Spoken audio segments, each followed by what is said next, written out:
Laki sa hirap si Rena. Bata pa lamang, katuwang na ito ng mga magulang sa paghahanap buhay. Ipinanganak sa San Dionisio, probinsya ng Iloilo. Bata pa lamang ay namulat na ito sa mundo na puno ng hiwaga at kababalaghan. Ngunit nang dahil sa impluwensya ng mga nakikilala, kung kaya't ninais nitong lumihis ng daan, kung saan ginusto niyang talikuran ang mga magulang para lamang sa buhay na inaakala niyang makakatulong sa pansariling kapakanan. Sa edad na 19, nagpa siya itong mamaalam sa magulang na hanapin ang sarili sa ibang lugar.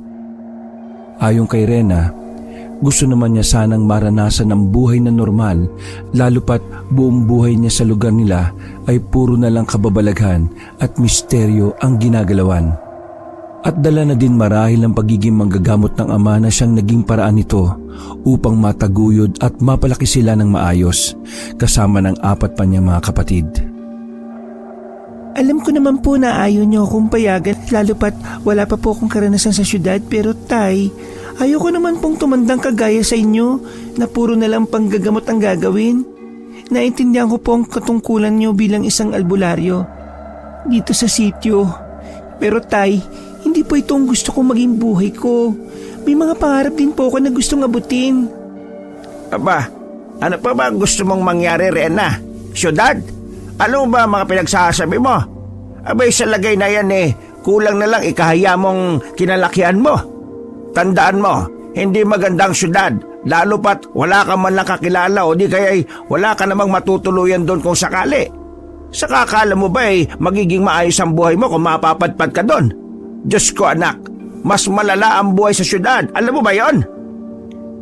Nakasimangot na nakikinig lamang si Rena kay Tatay Kaloy. Naiintindihan niya naman kung ano ang nais nitong ipabot sa kanya. Ngunit naging mapilit ang isipan niya. Dagdag pa niya, gusto niya lang ang buhay na natatamasa ng mga kakilala niyang nagsilipat ng lugar. Dagdag pa ni Rena kay Tatay Kaloy, hindi niya mararanasan ang mga yon kung mananatili lamang sa lugar nila. Ano ba kasi nakain mo? Bakit naisipan mong lumayo pa sa lugar natin, Rena? Walang magandang may dudulot yung pinaplano mo. Saka ang bata mo pa at hindi mo kayang manirahang malayo sa amin. Ano bang akala mo sa buhay syudad? Hayaan mo siya, Letty, sa gusto niya mangyari. Katigasan ng ulo yan. Akala mo naman kaya niya ng buhay ng sarili niya. Ito lang masasabi ko sa iyo, Rena.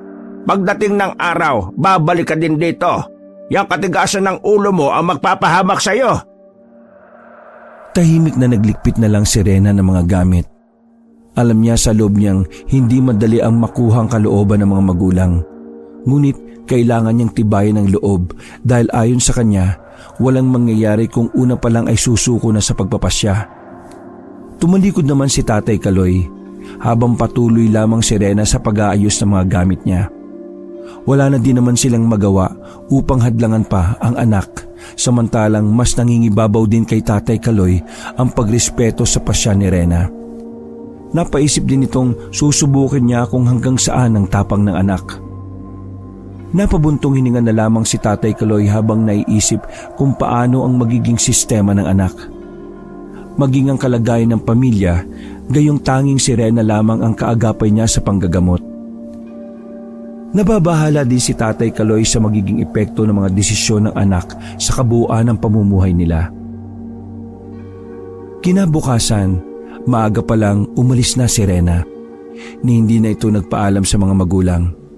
Ayon kasi sa kanya, ayaw niyang makita ang kalungkutang pumapagitna sa mga ito. Baon niya ay pag-asa na mahanap ang kung anumang nais ng kalooban sa piniling landas. Oh, sa hindi pa natitikitan dyan taas ang kamay. Abay sa panahon ngayon, wala nang libre. Ang mga nakikibag-ride dyan, walang 1, 2, 3 Natatandaan ko mga pagmumukha nyo. Oh, ikaw miss, saan ka bababa? Nakatingin ito kay Rena habang naghihintay ng sagot sa dalaga. Mababa ka sa binata ang pagtataka sa bihis at kilos ng dalaga. Animoy para itong galing pa ng bundok. Maging pananamit at ayos, masasabing napag-iwanan na ng panahon. Kuya, Pwede po bang ibaba niyo na lang po ako sa malapit sa syudad at hindi ko po kasi kabisado ang lugar? Kung maaari po sana, pakiabisuhan na lang po ako. Iniabot ng dalaga ang bayad habang tumitingin ang makahulugan sa kaharap. Napangiti naman si Nardo habang binibigay ang tiket niya. Sa unang pagkakataon, nakaramdam ang dalaga ng kakaibang interes sa kaharap. Lalo pa noong minsang tumitig din ito sa mga mata niya. Pakiwari ni Rena, may kakaibang sensasyon ang pumukaw sa pagkatao niya. Lalo pa nung minsan pang nagtama ang mga mata nila at sabay napangiti. Ilang oras ang lumipas nang marating nila ang lugar. Marami naman ang nagsibabaan kasama ang dalaga. Dahil hindi kabisado ang lugar, kung kaya't umupo na lamang ito sa nakahani na silya. Nilingalinga ang paligid. Ayon sa kanya, sobrang iba ang syudad kumpara sa pinanggalingan niya. Dito, nakaramdam siya ng pagmamaliit sa sarili. Ayon kasi sa kanya, marunong siyang magbasa at magsulat pero hindi yun naging sapat upang mapuna ng kakulangan niya, hindi lang sa dunong maging sa karanasan sa mga modernong bagay. Ilang sandali pa'y nakaramdam siya ng takot, lalo pat hindi niya din alam kung saan talaga siya pupunta. Walang kaibigan, walang kakilala, at lalong walang pamilya. Ni hindi niya namalayan ang paglipas ng mga oras. Sa ganong pag-iisip siya naalimpungatan nang may biglang umubo at tumabi sa gilid niya. Napalingon ng dalaga nang makita ang pamilyar na figura. Nakakatiyak siya na si Nardo, ang konduktor ng bus, ang tumabi sa kanya. Aba, kanina ka pa dito, miss? May hinihintay ka bang sundo? Parang bagong salta ka sa lugar ah. Ayos ka lang ba? Naku, parang naglayas ka sa inyo ah. O di kaya ay... Ako po bang kinakausap mo? Opo, ayos lang naman ako. Kaso tama po kayo, bago lang talaga ako dito, saka wala po akong sundo. Katunayan, hindi ko po alam kung saan ako pupunta eh. Hindi ko inaasahan na ganito palang tinatawag na syudad. Saka hindi po ako naglayas. Naku, naloko na. Saan bundok ka ba galing? Tama nga ang hinala ko eh. Hindi ka naglayas? Sa ayos mo? O di kaya may tinatakasan ka? Bakit ka napadpad dito? Naku, siya nga pala. Nakalimutan ko magpakilala. Ako nga pala si Nardo. Diyan na ako nakatira sa kabilang iskinita nitong terminal. Paggabi na, saan mo ba balak pumunta niyan? Galing po ako ng... Di bali na nga alam po. Hindi ako naglayas at lalong wala naman akong tinatakasan. Ang problema, hindi ko alam kung saan ako pupunta eh. Ayaw ko din namang umuwi, baka masermonan lang ako sa amin at sabihing tama sila. Kuya, baka may alam ka po kung pwedeng kong matuluyan. Kaya ko naman po magtrabaho eh. Masipag din po ako. Ako nga po pala si Rena. Tiningnan ni Nardo ang kaharap. Animoy sinisipat din ito kung nagsasabi ba ito ng katotohanan o naiisip niya baka isa sa mga mayroong modus. Pero sa kabilang banda ng utak niya, sa ayos at galaw ng babae, ikumpara sa mga biyasa sa lugar, ay napakalaki ng pagkakaiba. Kung kaya't napagpasya niyang dalhin na lang ito at hanapan sana na matutuluyan. Hindi din naman matiis ng konsensya niyang basta na lang iwan ng dalaga. Ang laki naman ng pasasalamat ni Rena sa naging tura ni Nardo. Sa unang araw pa lang ng kanilang pagkakakilala ay magaan agad ang loob nila sa isa't isa. Lalo pa si Rena sa edad niya ni hindi ito nagkaroon ng pagkakataong malapit sa kung sino mang lalaki, lalo pa kung kasama siya ni Tatay Kaloy. Hinihigpitan ito ng sobra, lalo pa ang pakikipag-usap sa kung sino. Dalangan ng albularyo ang tatay, madalas natuturo sa dalaga ang mga kailangan gawin upang kumilatis ng mga kaharap. Dagdag pa ni Tatay Kaloy, hindi lahat magandang intensyon. Merong mga nilalang na nagbabalat kayo lamang. Pero nang makilala niya si Nardo, lahat ng pangaral ng tatay ay nabura. Bagkus nakaramdam siya ng kalayaan at nabigyan niya ng pagkakataon ng sarili na maramdaman ang kanyang pagkababae na hindi man lang inuusisa kung anong meron sa kausap. Malawak ang lugar at espasyo sa tinutuluyan ni Nardo. Halos lahat ng mga pinsan at kaanak niya ay kapitbahay ng binata. Ngunit gayon na lamang ang lungkot na nararamdaman ni Rena nang malamang ulila pala sa magulang ang binata. Ayon sa kanya, isa din siyang tubong Bisaya na napadpad sa syudad dahil sa mga kaganapan sa buhay niyang ayaw isalaysay. Ayon kasi kay Nardo, masyadong maaga upang ilatag ang buhay na pinagmulan at mga rason kung bakit mas pinili ang mamalagi sa syudad. Ang haba ng istorya ng buhay ko at ayaw kong matakot ka. Kaya mo, pag nagustuhan mo dito, kung maging maayos ka, malalaman mo naman din ang lahat. Pero sa ngayon, magpahinga ka na muna. Huwag kang mag-alala, hindi ako masamang tao. Saka tayo lang naman dito sa bahay ko. Huwag mo na lang isipin ang mga nakapaligid sa atin. Sigurado ako, wala din silang mga pakialam. Kahit pa kalahi ko sila. Naku, nakakaya naman dito mo pa talaga ako pinatuloy sa bahay mo. Huwag kang mag-alala, hindi ako magiging pabigat. Tutulungan din kita lalo na sa paghahanap buhay. Maghahanap din ako ng trabaho, kuya. Saka, oo, nahiya nga ako sa mga nadaanan natin kanini. Ganito ba talaga sa lugar nyo? Kung makatitig ang mga tao? Halos tago sa pagkatao ko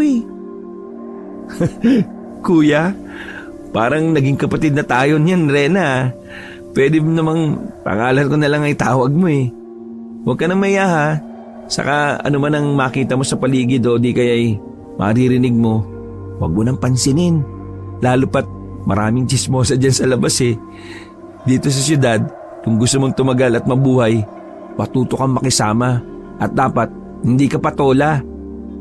Dito mo kasi makikitang ginagawang biro maging panlilibak. O siya, sige, ayusin mo na yung mga gamit mo. 2 naman ang kwarto sa bahay ko. Doon ka sa kabila, ayusin mo na lang ng konti. Wala kasing gumagamit dyan kung kaya't madumi yung kwarto.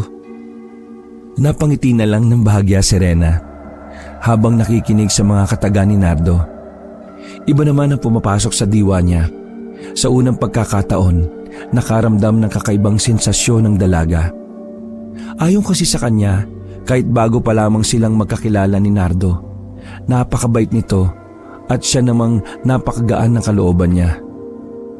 Dagdag pa ng dalaga, hindi inaasahang may tutulong sa kanya sa ganitong paraan. Lumipas ang ilang araw, naging maayos ang pagsasama ng dalawa.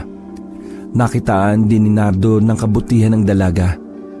Ngunit hindi naglaon, ang dapat sana'y pagtulong ay napalitan ng pag-ibig. Ang sana'y makikitira lamang ay naging permanente dahil sa namuong pagkakaunawaan sa dalawa.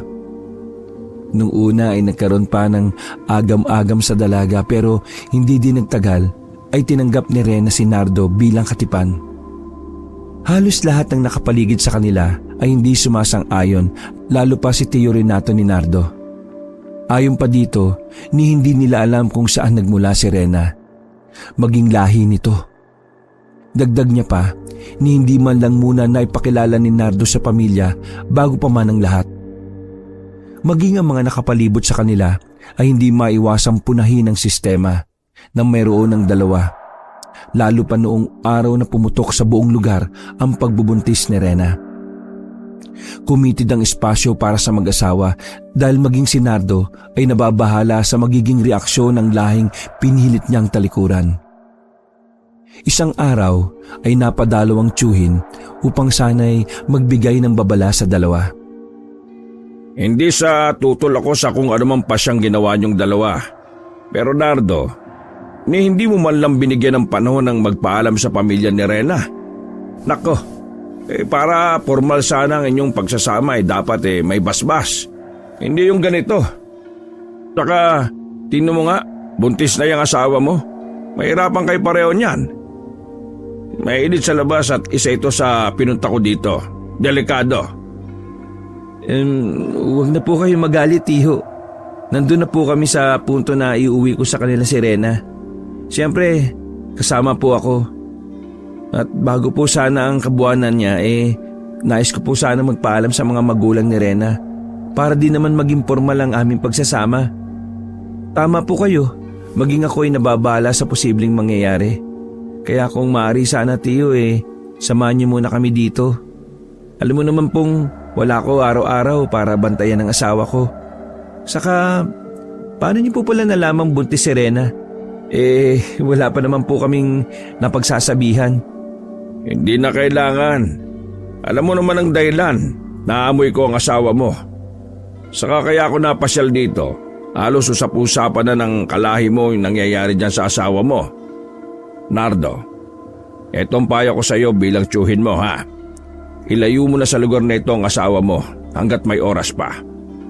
Huwag mo nang hintayin na magaya pa sa tiyahin mo. Naiintindihan mo ba ako? Napatango na lang ang binata sa naging salaysay ng tiyuhin. Bumabalik din sa alaala niya ang mga nangyari. Maging sa mga magulang niya. Naluha naman siya ng bagya habang inaalala ang malagim na sinapit ng mga ito sa mga kamay ng mga kalahi. Sa pagbabalik tanaw, halos mabaliw si Nardo noong nasaksihan niya kung paano pinatay ng mga aswang ang magulang. Bata pa at walang muwang sa mga nangyayari ang paligid niya. Bigla na lang silang nilusob ng mga nilalang na sa paglalarawan niya ay halimaw at hayok sa laman. Sa harapan niya nilapa ang mga walang kalaban-laban niyang mga magulang. Dumadagundong pa sa pag-iisip niya ang katagang traidor. Mga katagang naririnig niya habang ginagalutay ng mga halimaw ang katawan ng mga magulang. Napatingin kay Rena habang nag-iisip ng pwede nilang gawin. Alam niyang delikado ang magiging buhay ni Rena oras na malantad ang pagkakakilanlan. At lalo pang nababahala oras na umabot sa iba pang kalahi ang pagdadalang tao ng asawa niya. Hindi niya alam kung paano ilalatag sa asawa ang mga lihim na itinatago niya habang sila ay nagsasama. Ang tanging kagustuhan niya lang ay mailayo sa kapahamakan ng asawa at magiging anak. Ilang sandali pa'y napapitlag si Nardo nang biglang magsalita si Rena. Parang kaibigat ng mga dinadala niyo Tiyo Renato, hindi pa naman po sigurado kung ano mangyayari. At siya nga po pala, paano niyo po nalaman na buntis ako? Maging ang mga kapitbahay ni wala po akong natatandaan na pinagsabihin ko tungkol sa kondisyon ko. Pero parang hindi ko din mapaliwanag lalo na kung nakatingin sila sa akin. Para akong kakainin Kaya nga hindi na ako naglalalabas lalo pa kung wala si Nardo. Pero hindi pa naman po sigurado kung ilang buwan na itong dinadala ko Hindi pa nga po kami nakakapagpa-check up. Saka, wag po kayo mag-alala. Iingatan ko po ito. Nardo, huwag ka na masyado mag-alala ha. Panalangin ko na lang na matanggap tayo ng pamilya ko oras na umuwi ako sa amin. Nakasama ka. Isa din yan sa panalangin ko, mahal. Matanggap tayo ng pamilya mo. Lalo pa ng mga magulang mo. Pero nababahala lang ako sa mga nakapaligid sa atin ngayon Tiyo Renato, dito na po muna kayo. May ayusin lang po ako. Babalik po ako kaagad. Sa akin walang problema pero kung maaari lang bumalik ka kaagad. Huwag ka magpapagabi. Alam mo naman. Nakangiting tugon ni Tiyo Renato kay Nardo. Alam niyang kahit pa magkapamilya sila, kahit pa kilala nila si Rena, pero iba pa rin kasama ni Nardo ang asawa. Ayon kasi kay Tiyo Renato, hindi kayang kontrolin ng mga aswang ang sarili, lalo na pagbaba ng haring araw. Madalas, hindi nila kilala ang mga kaharap, bagkus may nangingibabaw sa kanila, ang pagkahayok sa laman, mapahayop man yan o tao. Dagdag pa niya, hindi niya kayang gawa ng masama si Rena, pero may iwan itong mag-isa sa bahay kung sakaling hindi pa darating sa tamang oras si Nardo. At yun ang ayaw nilang mangyari, lalo na nung nakumpirma mismo ng tiyuhin ang pakiramdam kay Rena. Dala na din marahil ang mas matalas ang pangamoy ng mga aswang kaysa sa mga dalubhasang doktor, ika niya. Laking pagtataka naman ni Rena kung ano ang pinagsasasabi ng kaharap. Hindi niya din maintindihan kung ano ang nangyayari. Iniisip niya lang na mga oras na yon, sobra-sobrang pag-iingat ang ginagawa sa kanya ng asawa. Ilang sandali pa'y nagpaalam si Nardo sa kanila. Meron itong mahalagang bagay na nilakad dahil ayon naman sa kanya, bago pa man sila uuwi sa lugar ni Rena, madala lahat ng kakailanganin, lalo pa kailangan niya din makasiguro na may dala silang pera. Babalik din po ako kagad. Saka Tiyo, huwag po kayong magpapapasok na ibang tao ha. Pangako po, babalik ako bago magdilim. Rena, mahal, huwag ka mag-alala. Magiging maayos din ang lahat. Magkandado na muna kayo ng bahay ha. Ayos lang kami at magiging maayos hanggang sa pag-uwi mo. Akala mo naman kung saan ka pupunta. Ikaw ang mag-ingat kasi ikaw ang lalabas. Kami nasa bahay lang. Sige na, lumakad ka na ng maaga pa at para makabalik ka kagad. Ngumiti pa ang mga ito habang nagpapaalamanan. Nang makalayo na si Nardo ay agad namang naglock ng pinto si Tio Renato. Habang si Rena ay pumunta sa kusina at naghanap ng luya at bawang. Ayon sa kanya, mainam na pangontra ang sangkap na yon para sa mga nilalang na hindi nakikita ng tao. Bigla namang napaiwas si Tio Renato kay Rena, lalo pa nang maamoy nito ang bawang. Ayon sa kanya, meron siyang allergy pag nakakaamoy ng bawang, kung kaya't pinalayo niya si Rena. Bigla naman napakunot ng noo si Rena dahil sa ginawa ng matanda. At wala sa loob nitong itinali pa ni Rena ang sangkap sa laylayan ng damit. Ang baho mo, Rena. Kung maaari, huwag kang lumapit sa akin ha. Siya nga pala, saan mo naman nalamang pangontra yan? Pakiusap, huwag kang tumabi sa akin ha. Ito po ba? Sa tatay ko po. Ang totoo, magaling at kilalang albularyo ang tatay ko eh. Isa po sa mga dahilan kung bakit umalis po ako sa amin kasi gusto ko din po sanang mabuhay ng normal. Sa totoo lang po, may mga alam din po ako sa mga dasal at pangontra.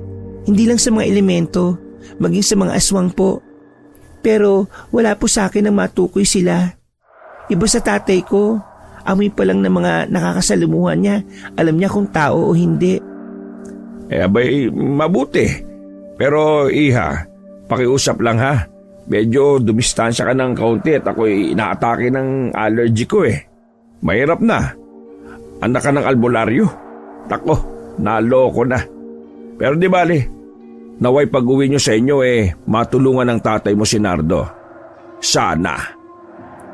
Napaisip si Rena kung bakit ang mga salita ng kaharap ay may kakaiba.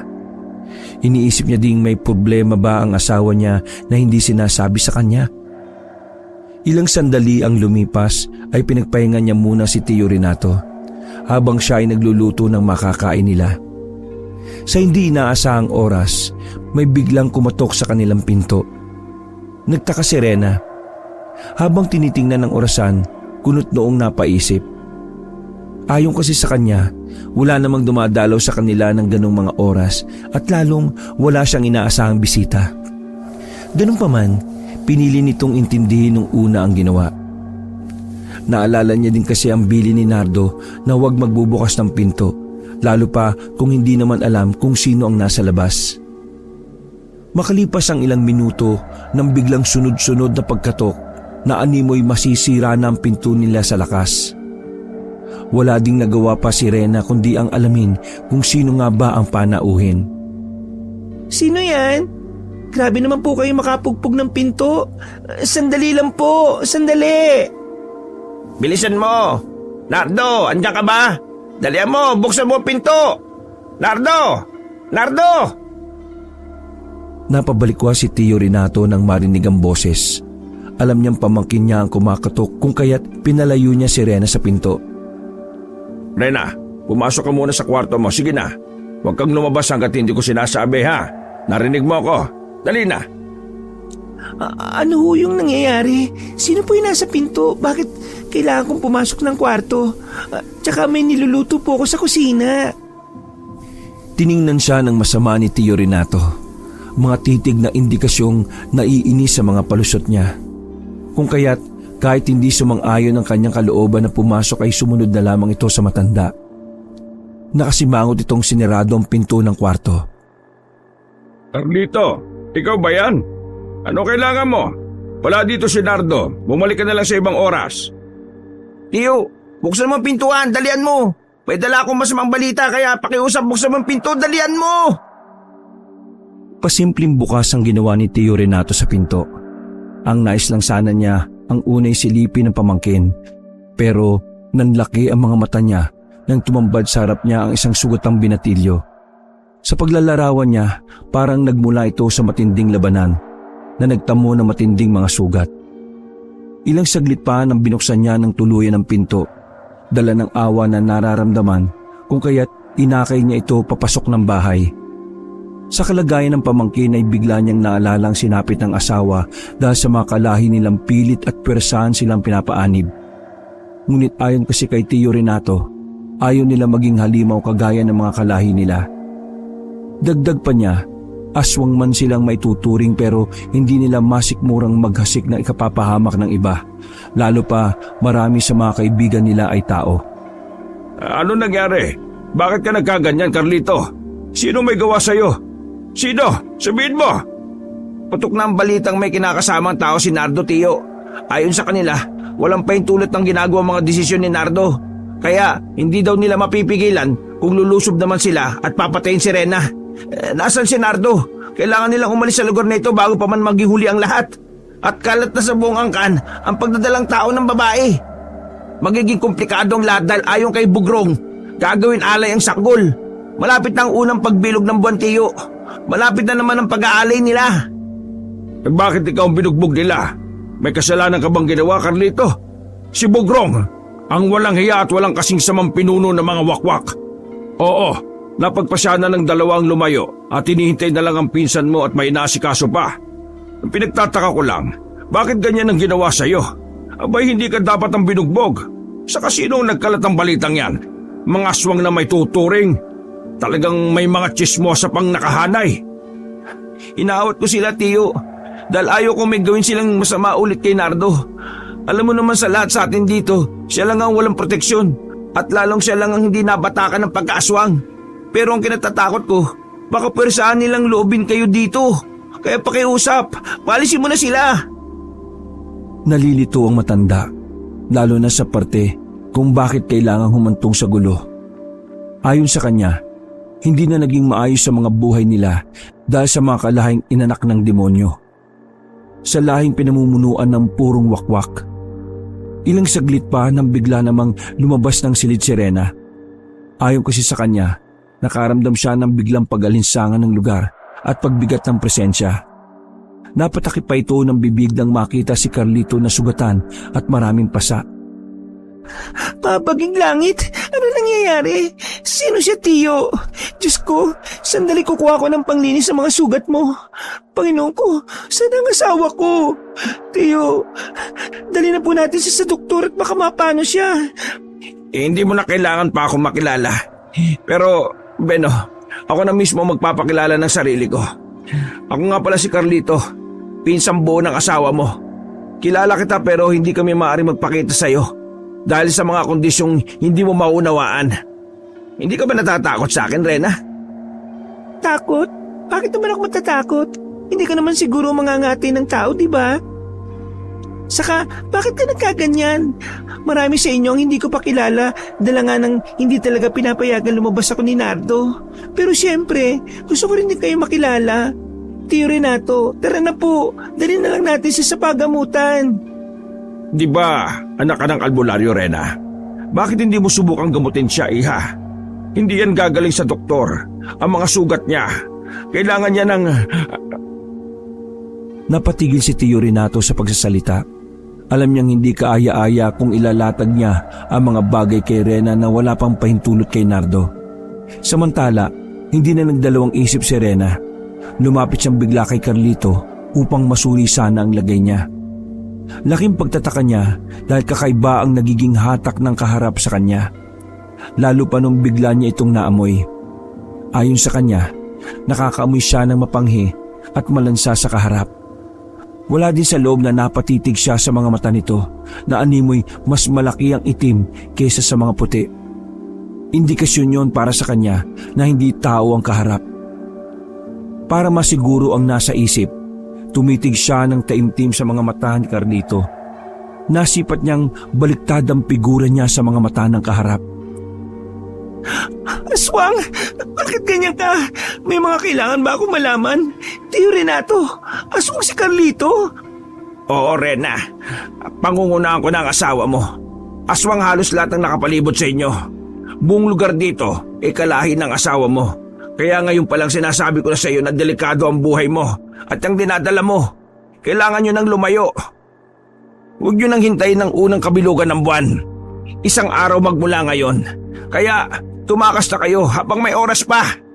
Diyos ko, aswang, lahi kayo ng mga aswang. Si Nardo, aswang din ang asawa ko. Aswang! Dahil sa nararamdaman na hindi na naiwasan ni Rena ang umiyak, kasabay ng pagtalikod niya sa magtiyuhin. Tumahimik lang din ang dalawang kaharap, lalo pa nung nakita nila si Rena na animoy hindi tanggap kung ano ang mga narinig. Ganun pa man, hindi na muna sila nagpaliwanag ng mga bagay-bagay kay Rena. Dahil ayon naman sa kanila, si Nardo ang dapat magpaliwanag dito. Dagdag pa ni Tio Renato, mas mainam kung sa bibig mismo ng asawa ni Rena magmumula ang lahat. Minuto lang ang lumipas nang maisip ni Rena ang magbalot na ng mga gamit. Ayon kasi sa kanya, mas mainam ng handa na ang lahat bago pa man dumating ang asawa. Umiiyak ito habang inaalala ang mga sinabi ng magulang. Sa loob niya ay may mga pagsisising namumuo, lalo pag sumagi sa utak niya na posibleng maging aswang din ang bata sa sinapupunan niya dahil ang ama ay may lahi ding aswang. Iniiling pa niya ang ulo, indikasyon na ayaw niya ang mga pumapasok na realisasyon. Dagdag pa niya na kung sana nakinig lang siya sa mga magulang, hindi sana umabot sa ganito. Sumasagi pa sa isip niya paano kung hindi sila matanggap ng ama niya. Imbis na pinipigilan niyang maluha, ay lalo tuloy nagsiunahan ng pagpatak ng luha sa mga mata niya. Hawak ang tiyan, kahit anumang mangyari, hindi siya gagawa ng mga bagay na ikasasama ng anak, bagkus nangako itong iingatan niya ang dinadala. Ilang sandali pa'y dahil sa sama ng loob kung kaya't wala sa loob na nakatulog si Rena. Dala na din ang mabigat na pakiramdam matapos umiyak, bigla na lang siyang napapikit. Hapon na nang maalimpungatan sa ingay na nangyayari sa labas ng silid niya. Naririnig niya ang pamilyar na boses.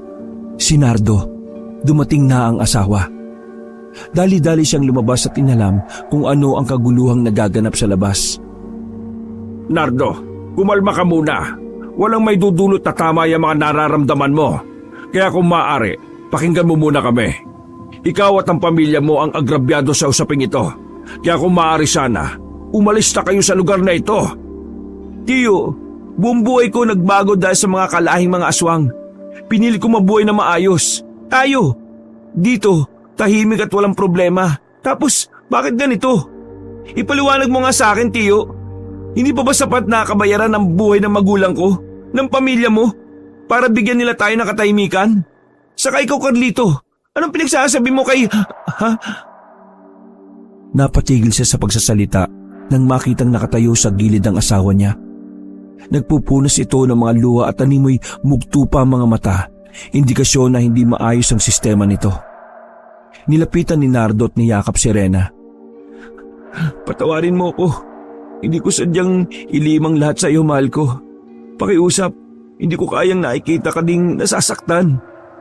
Nardo, magmadali na kayo. Wala nang oras. Ramdam kong hindi naligtas ang lugar na ito. Iwan mo na kami dito ni Tio Renato. Kaya na namin ang mga sarili namin. Ang mahalaga sa ngayon, makatakas kayo. Sige na!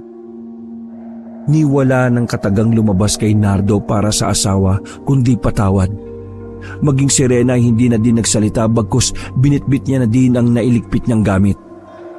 Nababahala man sa mangyayari pero nilalakasan ni Nardo ang loob, hindi para sa sarili kundi para sa asawa at magiging anak niya.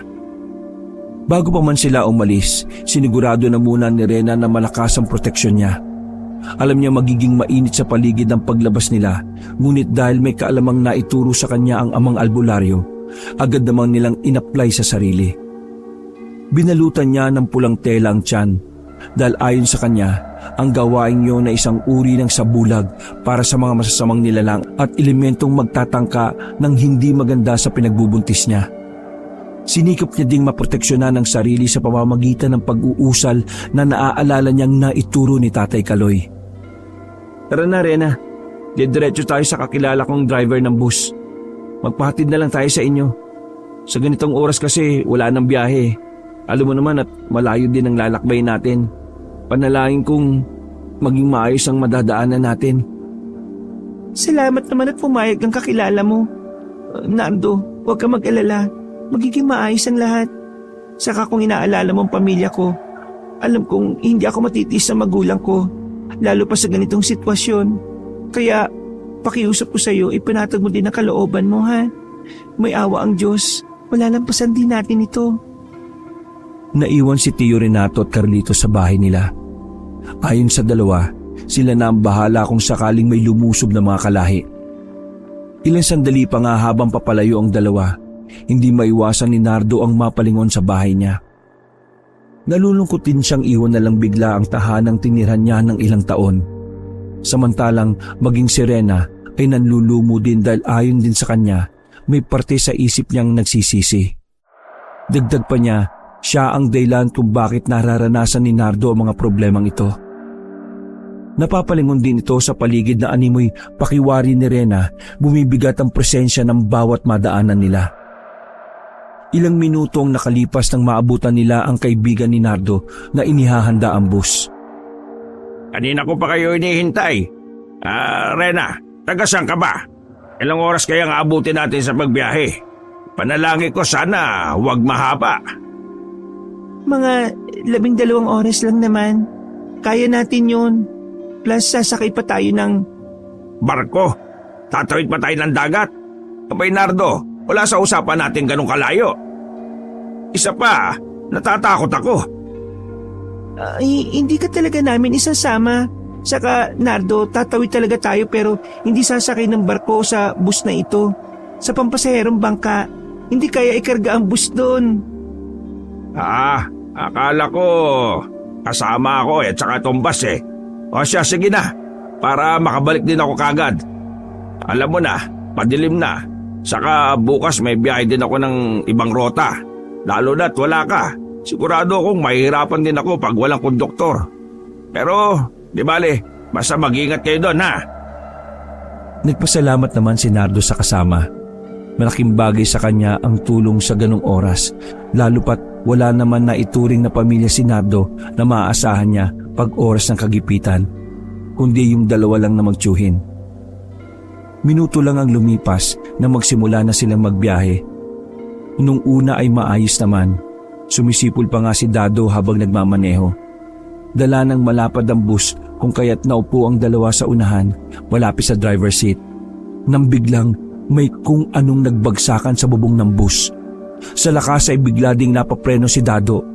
Akma sanang tatayo si Dado nang biglang may nagsalita. Nardo, si Tio Renato to. Pandarin mo na kung gusto mo pang mabuhay. Isirado lahat ng pinto, maging mga bintana, bilisan mo.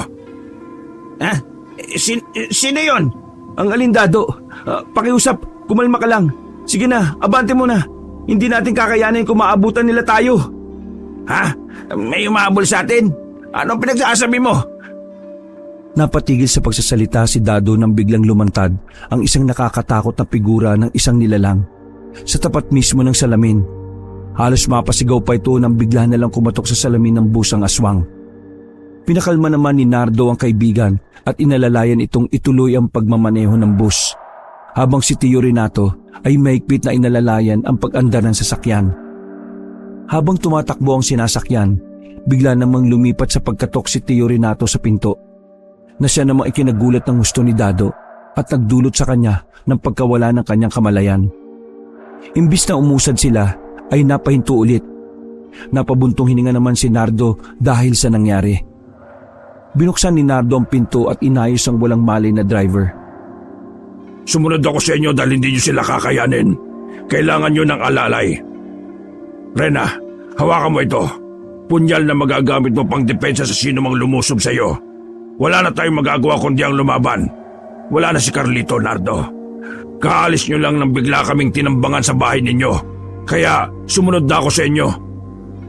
Napatakip ng bibig si Rena habang inaalala ang mukha ni Carlito.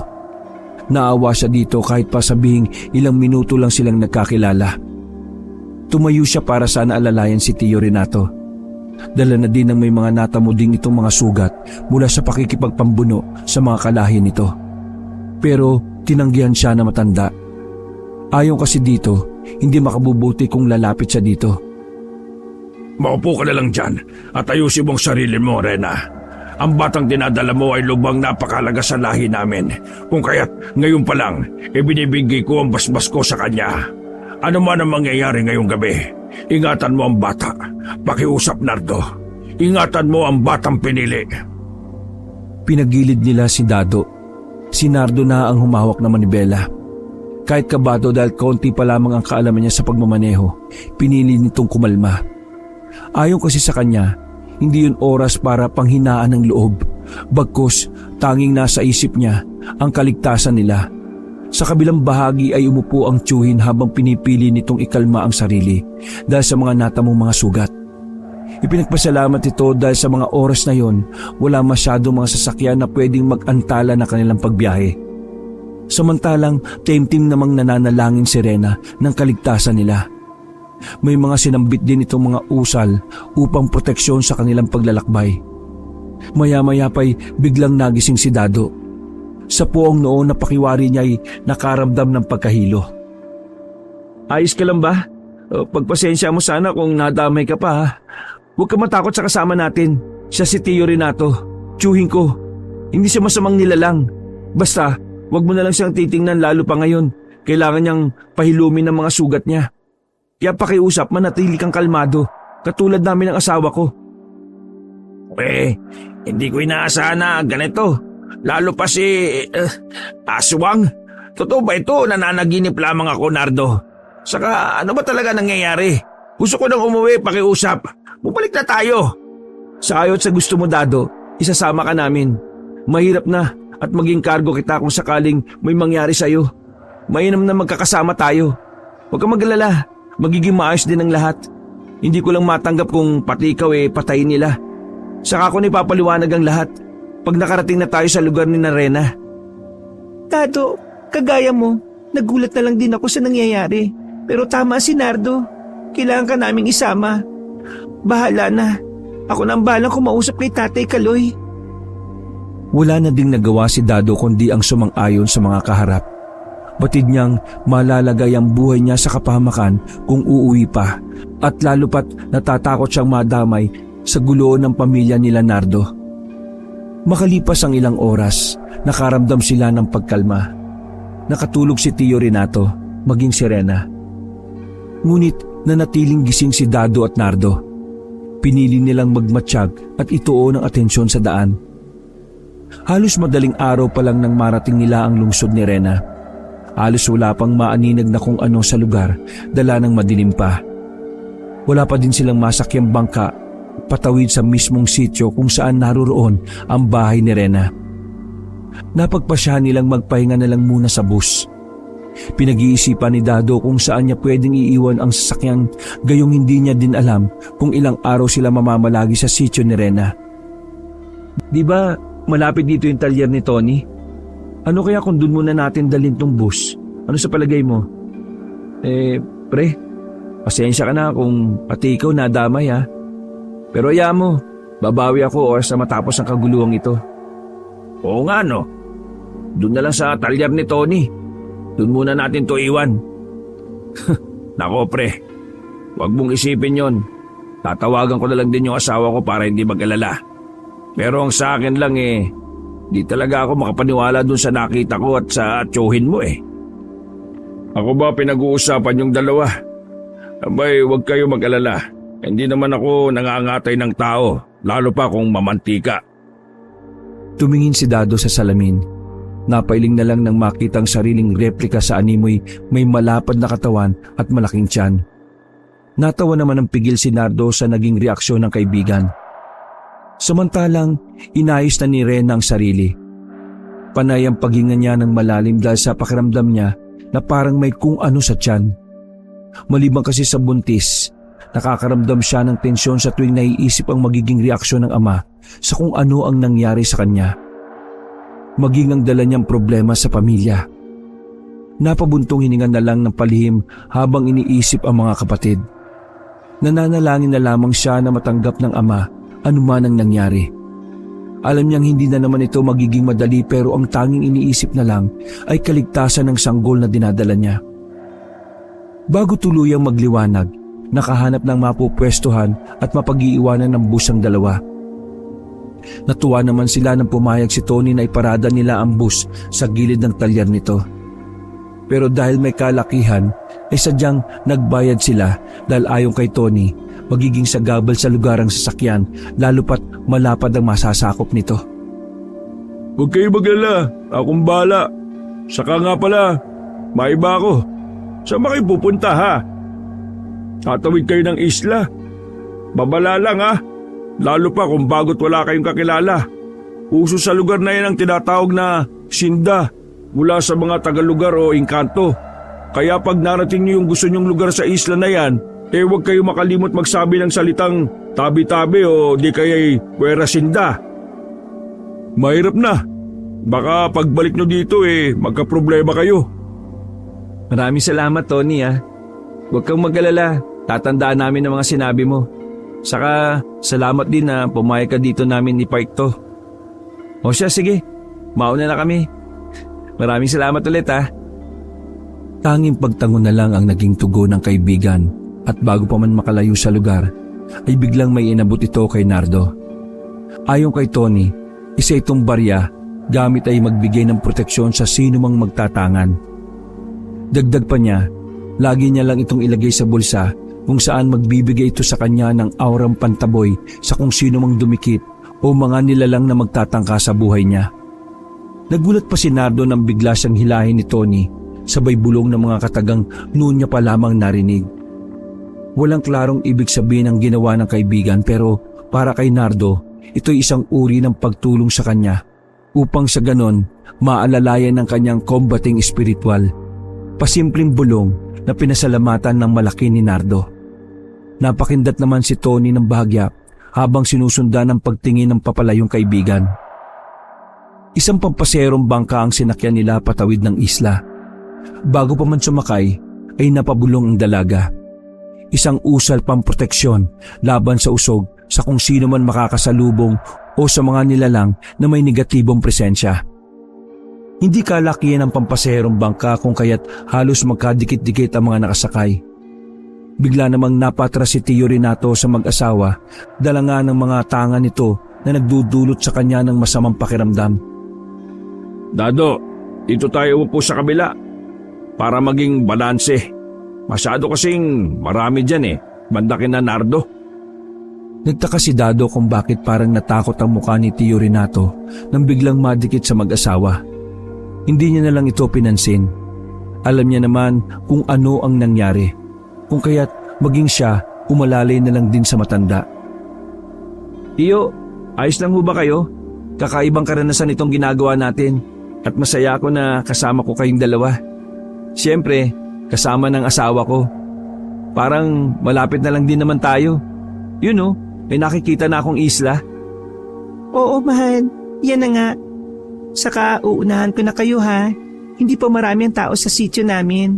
At saka hindi pa abot sa lugar ang kuryente. Kahit mga cellphone ay walang signal pagdating doon. Ngayon pa lang, humihingi na ako ng pasensya sa inyo ha. Huwag ka mag-alala, Rena. Mas mainam ang ganon. Saka masaya na maranasan din ni Nardo at Dado ang mabuhay sa tahimik na lugar. Buong buhay ng dalawa sasakyan ng kasama Para din naman maiba naman para sa kanila. Sumang-ayon naman ang dalawa sa pahayag na matanda. Nagtawanan pa silang apat. Habang naghahayag ng mga usaping nagbigay sa kanila ng aliw habang nasa biyahe. Animoy panandalian nilang nalimutan ang naging karanasan nung mga nagdaang gabi. Ilang sandali pa nang marating na nila ang daungan ng lugar. Namangha ang tatlo sa ganda at linis ng isla. Tunay ngang kakaibang lugar, lalo pa nung marating nila ang sitio ni Rena. isang animoy kubong bahay na napalibutan ng iba't ibang organikong halaman ang tumambad sa kanila. Bigla naman silang sinalubong ng isang binatilyo na nakangiti habang yumapos kay Rena. Si Bitoy, isa sa mga kapatid na sobrang nanabik na makita ang ate niya. Naku, ang laki mo na. Nasaan si nanay? Kumusta na kayo dito? Naiiyak namang sumalubong ang ina, kasunod ng iba pa niyang mga kapatid. Lumabas na din ang amang napakunot ang muka kung sino ang mga kasama ng anak. Samantala, hindi alintana ni Nanay Leti ang mga kasama ni Rena, bagkus inakay niya ang mga ito papasok sa mumunting tahanan upang makapagpahinga. Ngunit naiwan si Tio Renato.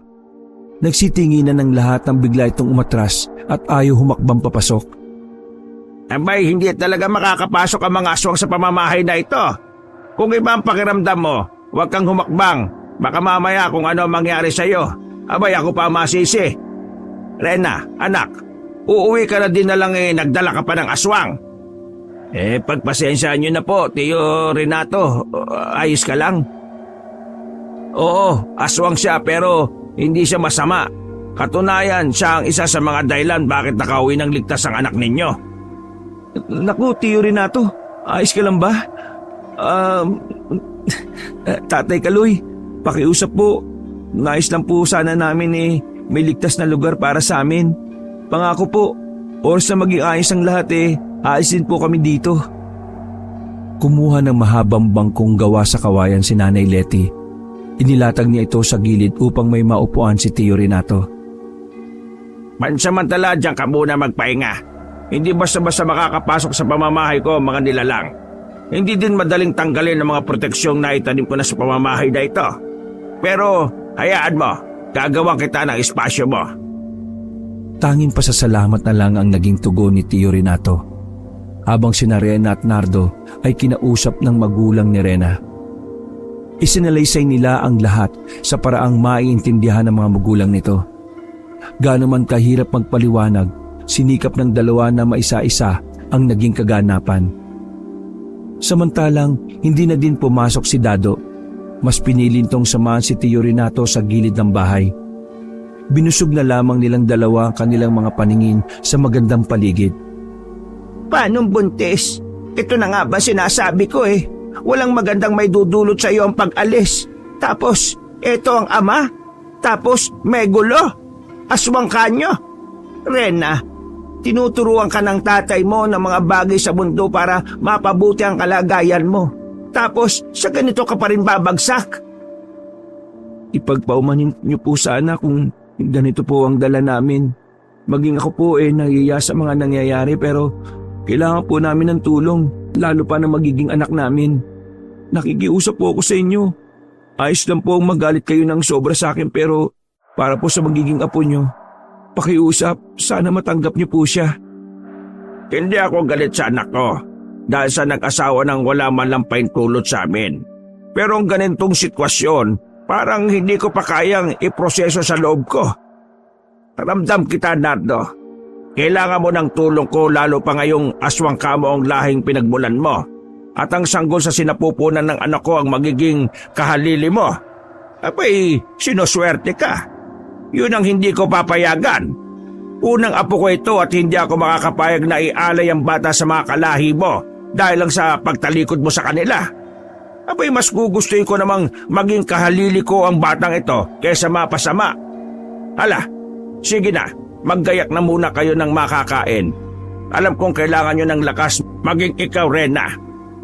Gagawan ko muna ng panghabla para sa mga kasama nyo sa labas. Lalo na yung isa. Sino nga pangalan nun? Si Tio Renato po. Maraming salamat po, Tatay Kaloy. Napakabuti nyo. Hindi na po ako magtataka kung saan nakuha ni Rena ang kagandaang asal. Maraming salamat po. Hindi nyo kami binigo lalo pa ngayon. Nag-iisang anak na babae ko si Rena. Nakikita mo naman, wala namang kaming sinabi sa buhay kundi ang tanging makatulong lamang at ang ginagawang panggagamot ng asawa ko. Wala kaming mapapamana sa kanila kundi ang mga mabubuting gawa. Ang hiling ko lang sana anuman ang mangyari, tumayo ka bilang ama ng magiging anak mo. Hindi lang lalaki sa buhay ni Rena. Ayos ba yun sa'yo, iho? Napayakap na may pagrespeto si Nardo kay Nanay Letty. Buong buhay niya, wala naman itong nakilalang ina upang tumayo sa kanya at magturo ng mga bagay na dapat para mabuhay. Ang pag-uwi nila sa lugar ni Rena ay nagbukas para kay Nardo ng panibagong buhay kung saan sa unang pagkakataon nakaramdam siya ng pamilya na aalalay hindi man sa pinansyal pero malaking bagay ang may kaagapay pagdating sa emosyonal na aspeto. Nang umagang yon, mas pinili nilang ikalma muna ang mga bagay-bagay sa paligid kasama ng malawakang paghahanda dahil ayon kay Nardo, hindi niya hawak anuman ang maging galaw ng mga humahabol sa kanila. Ayon naman kay Tio Renato, parating na ang unang gabi ng kabilugan ng buwan. Nakatitiyak ito na kahit saang lupalo pa sila ng Pilipinas naroroon ay hindi sila makakatakas. Dagdag pa niya, kayang magasik ng malawakang puwersang angkan para lamang makuha ang ninanais na kahalili. Lahat ng mga sandatang pwedeng magamit laban sa mga aswang ay ipinahanda na ni Tatay Kaloy. Maging ang mga anak na lalaki ay hindi na muna pinalabas ng bahay. Ayon kasi kay Tatay Kaloy, kailangan nilang mag-ipon sa iisang lugar upang nang sa gayon hindi mahati ang atensyon at iintindihin. Oras ng pananghalian, nanatili pa rin nasa gilid ng bahay ang dalawa. Hindi naman mainit sa pwesto nila pero itong si Dado nakaramdam ng pagtawag ng kalikasan. Dahil unang salta sa lugar kung kaya't hindi pa alam ang mga pasikot-sikot sa lugar. Dala na din na hindi niya kayang pigilan at hindi niya alam kung saan ang palikuran, nagpa siyang umihi sa gilid ng malaking punong malapit sa bahay. Hindi sumagi sa utak niya ang posibleng mangyari kung kaya't hindi alintana ang ginawa. Hoy, anong ginagawa mo dyan? Naku, umihi ka no? Sana doon ka umihi sa palikuran, huwag dyan sa puno. Baka mamaya manuno ka, ewan ko na lang sa'yo. Hindi ko na kasi mapigilan eh. Kanina ko pa hinihintay yung kapatid ni Rena na lumabas. Magtatanong sana ako kung saan pwede umihi. Wala man lang lumalabas eh. Kaya bahala na. Kesa naman maging pera ng doktor kung magkasakit ako sa bato. Oo nga naman. Konting ingat lang. Alam mo namang wala tayo sa syudad.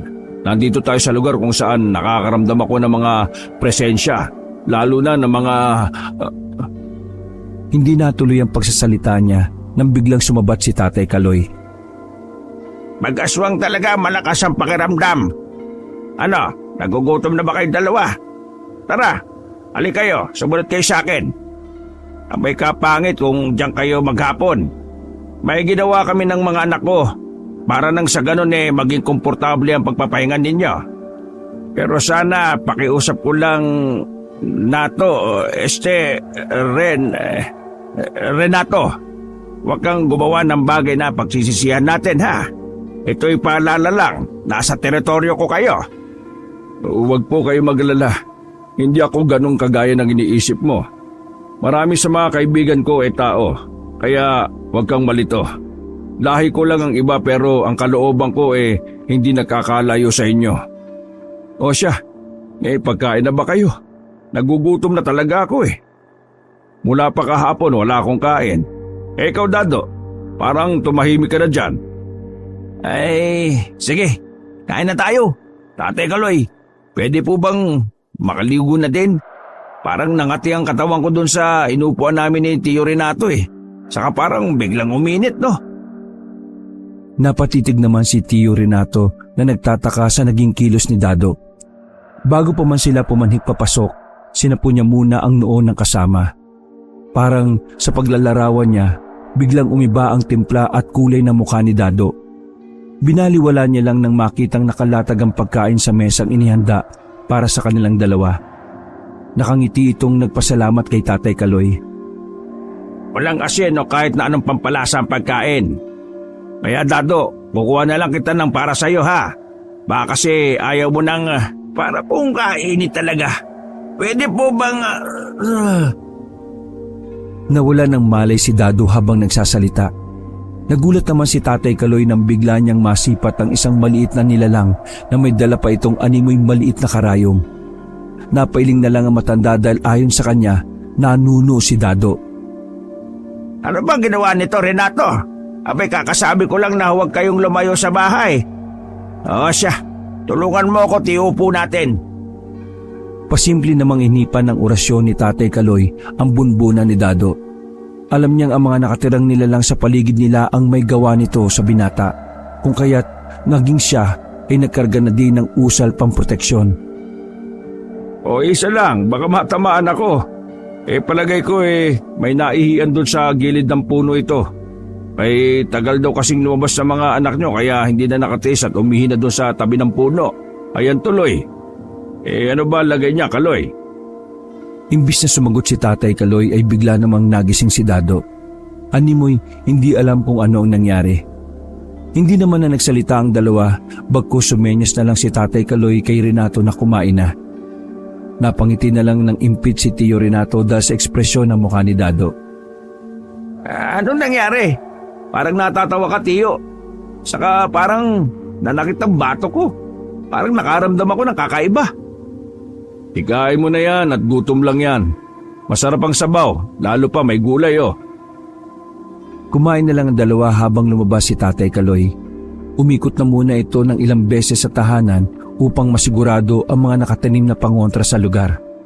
Habang naglalakad, nakaramdam siya ng mga kakaibang presensya. Maging ang hanging dumadampi ay nagpapahiwatig para sa kanya ng nagbabadyang gera. Napausal pa ito nang biglang tinakpan ng ulap ang araw. Indikasyon para sa kanya na may papalapit na suliranin. Hapon na mapagpasyahan ni Tatay Kaloy ang magpausok ng mga pangontra laban sa mga anak ng dilim. Halos pinalibutan ng tumpok ng gomang lugar. Ayon kasi sa kanya, mainam na pangtaboy ng mga aswang ang usok na nagmumula sa goma. Pero bago pa man ang lahat, nakiusap ito sa mga nilalang sa lugar na posibleng mangyayari oras na lumusog na ang mga kalaban. Nagsipagtago naman ang mga elemento na ayaw madamay sa magiging gulo. Labanan sa pagitan ng albularyo at mga wakwak. Bago pa man sakupin ng dilim ang liwanag, nakahanda na ang lahat. Lahat sila ay may hawak na mga sandatang makakapuksa sa mga wakwak. Ngunit madiin namang ipinaalala ni Tatay Kaloy na kakaibang kalaban ang mga ganitong uri ng lahi. Maliban sa nagagawa nilang lumipad, nagagawa din nilang magpalit ng anyo sa hayop na nanaisin nila. Tay, pagpasensya nyo na po kung nadamay ko po kayo sa gulo na to ha. Naway matapos na ito at bumalik na sa normal ang lahat. Ang labang ito ay hindi lamang sa pagitan nyo ng angkan mo, kundi maging ang anak ko. Ano man ang kalalabasan naway ilagay mo dyan sa isip mo, hindi ka na iba sa amin. At Rena, patawarin mo ka anak. Alam kong maging ako ay may kakulangan din bilang ama mo. May awa ang Diyos. Niyakap ni Rena ang ama at napahagulgol pa ito habang humihingi ng tawad. Maging ang mga kapatid at ina ay isa-isa niyang nilapitan at tumingi ng tawad. Ayos lang yun, Ti. Ang mahalaga nakabalik ka. Asahan mong ano man ang gulo na ito na namamagitan sa ating lahat ngayon. Nandito lang kami, aalalay sa inyo. Lumipas ang oras na parang wala namang pahiwatig ang kung ano. Nagtataka si Tio Renato na parang naiisip niya baka hindi sila masusundan ng mga aswang, dala na din ng malayo talaga ang lokasyon ng lugar. Magsaya ka na, Dado. Kung makakatulog ka na ng mahimbing ngayong gabi. Pag tayo pakampante, no? Baka mamaya andyan lang pala sila sa paligid. Nagkatinginan ng dalawa nang biglang may sumuwag sa dingding ng kubong bahay. Halos magiba ito sa sobrang lakas. Akmang tatayo si Tio Renato nang bigla namang may umangil na animoy torong baboy. Mga anak, bantayan nyo ang nanay at ate nyo. Kami na ang haharap sa mga aswang na nasa labas. Hawak ay bolo at itak. Walang pag-aalinlangang lumabas si Tatay Kaloy. Halos mapasigaw naman si Nanay Leti nang biglang may lumusot na mga kamay sa dingding na gawang amakan. Bigla namang napahawak ng tiyan si Rena nang maramdaman ang biglang pagkirot ng puson. Agad niya namang pinagtatataga ang kamay ng punyal na ibinigay ni Tio Renato. Kasabay ng pag-usal ng mga dasal pamproteksyon sa sarili at sa ina. Samantalang hinahanda na din ni Nardo ang sarili. Ayon sa kanya, hindi niya hahayaan na makuha ng kalahi niya ang anak. Walang pag-aalinlangang sumunod ito kay Tatay Kaloy na kasalukuyang may hawak na pakpak ng wakwak. Hawak din ay itak, kahit walang karanasan sa pakikipaglaban ay hindi alintana ni Nardo bagkus handa niyang ibuhis ang buhay para sa pamilya at mag-ina. Napasigaw pa ito habang walang habas sa pinagtatataga ang mga paniki na lumulusob sa kanila. Ilang sandali lang ang lumipas nang biglang tumahimik ang lugar. Huminto sa paglusob ang mga wakwak. Napatayo si Nardo sa gilid ni Tatay Kaloy. Samantalang si Tio Renato at Dado ay hawak-hawak ang isang walang buhay na baboy ramo na pinagtutulungan nilang patayin. Akala nila tapos na. Ang hindi nila inaasahan, biglang may umungol na animoy dambuhalang aso na siya namang nagkudyat upang magsilabasan ng sobrang nakakakilabot na mga nilalang. Biglang napaatras ang lahat nang makita si Bugrong na nakasakay sa likod ng nasabing aso. Nakangisi ito habang tumititig kay Nardo. Ang mga wakwak ay lumilipad, hindi sumasakay sa napakapangit na aso. Langya, hindi kita kilala, pero hindi uugnay ang pinaplano mo. Dadaan ka muna sa ibabaw ng bangkay ko bago mo makuha ang nais mo. Sige, itodo mo na ang pwersa mo nang matapos ang lahat ng ito. Ni wala silang narinig na kung anong salita sa mga nilalang. Tanging pag-angil lamang ang ginawa ng mga aswang. Bago pa man ang lahat, itinusok ni Tatay Kaloy ang itak at bolo sa lupa.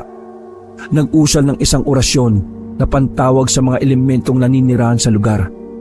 Ramdam niyang maging ang mga ito ay nagambala ng mga wakwak sa walang kwentang paglusob sa lugar. Alam kong naririnig niyo ang pagtawag ko. Ako'y nagsusumamo. Hahayaan niyo ba na guluhin ang mga lapastangan ng ating pananahimik? Pasigaw ni Tatay Kaloy. Ibinigkas sa mga katagang tanging may dunong lamang ang nakakaalam. Nagsipagtinginan ng lahat. Ni hindi na din niya alam kung ano ang nangyayari nang biglang may mga maliliit na alitap-tap ang nagsilabasan kasunod ng mga malalaking figura ng animoy tao. Kulay itim at mabalahibo. Halos maihi naman si Dado sa kinatatayuan nang makitang isa-isang pinagdadadampot ang mga aswang ng iilang kapreng tinawag ni Tatay Kaloy. Akmang aabante sana si Nardo nang bigla naman siyang hablitin ni Bugrong na nooy ninanais sana nitong iangat si Nardo sa lupa. Ngunit laking pagtataka ng aswang at di inaasahan ng dahil sa ginawa, siya'y napabagsak sa lupa. Napangisi naman ng bahagya si Nardo at maging ito, hindi alam kung bakit hindi siya kayang buhatin ng isang aswang. Bakit? Sino ka? Ako lang naman ang inagahon mo na karapatan upang magkaroon ng maayos na buhay. Ngayon, gagawin ko din ang kung anong ginawa mo sa aking mga magulang. Akmang hahambalusin niya sana ito ng bolo nang bigla na lang siyang pinigilan ni Tatay Kaloy. Bumulong ito sa kanya na siya namang dahilan ng kanyang pag-atras. Hindi sa mga kamay mo, Nardo, matatapos ang lahat. Huwag mong dugisan ang iyong sarili dahil lamang sa puot at galit. Ipaubaya mo ang lahat sa mga nakapaligid sa iyo. Sabay turo sa mga kapreng umaalalay sa kanila. Hinayaan nilang pagpirapirasuhin ng mga kapre ang katawan ng wakwak. Halos dumagundong naman ang lugar dahil sa pagsigaw ni Bugrong habang walang awang ginugutay-gutay ng mga kapre ang katawan. Niwala din ligtas sa mga kampo nito na animoy isang tiris lamang ng mga kapre. Yung iba, parang papel na animoy pinupunit ang mga katawan ng mga nag-aagawang mga kapre. Halos inabot na ng madaling araw ang naganap na labanan. Napalood naman si Nardo at napahalik sa lupa bilang tanda ng kanyang pasasalamat. Alam niyang matatapos na ang panggugulo ng mga kalahi. Dahil sa nangyari, magiging daan ito upang mabuksan ang panibagong buhay na ninanais ng bawat isa. Tapos na, Nardo. Tapos na. Maraming salamat, Kaloy. Kung hindi dahil sa iyo, sigurado kung ano-ano nangyari sa akin, sa amin. Pero teka, may iba ako. Nardo, bakit nga pala hindi ka kinaya ni Bugrong? May agimat ka ba o anting-anting? Hindi ko nga din alam kung ano nangyari. Baka busog lang ako. Di ba konduktor ka? Baka may barya ka dyan sa bulsa mo o anumang metal. Barya? Yung binigay ni Tony. Tio Renato, ito oh. Nakalimutan ko palang tanggalin sa bulsa ko. Saka, totoo pala ito, Tatay Kaloy. Naku, kailangan ko palang magpasalamat kay Tony. Hayaan niyo po, pag makabalik tayo sa kabilang ibayo ay magpapasalamat ako ng marami sa kanya. At dito sa barya. Nagtawanan na lamang sila habang nagliligpit ng mga gamit. Hindi nagtagal ay nakabalik na si Dado sa syudad. Maging si Tio Renato naman ay sumabay na din. Pero si Nardo nagpaiwan sa isla. Kasama ang pamilya ni Rena, naging katuwang din ito ni Tatay Kaloy sa panggagamot. Tinuruan siya ng matanda kung paano mabuhay sa isla. At dahil din sa kanya kung bakit hindi na ninais pa ni Rena ang lumuwas. Para sa kanila, naging sapat ang karanasan upang buuin ang mga sarili.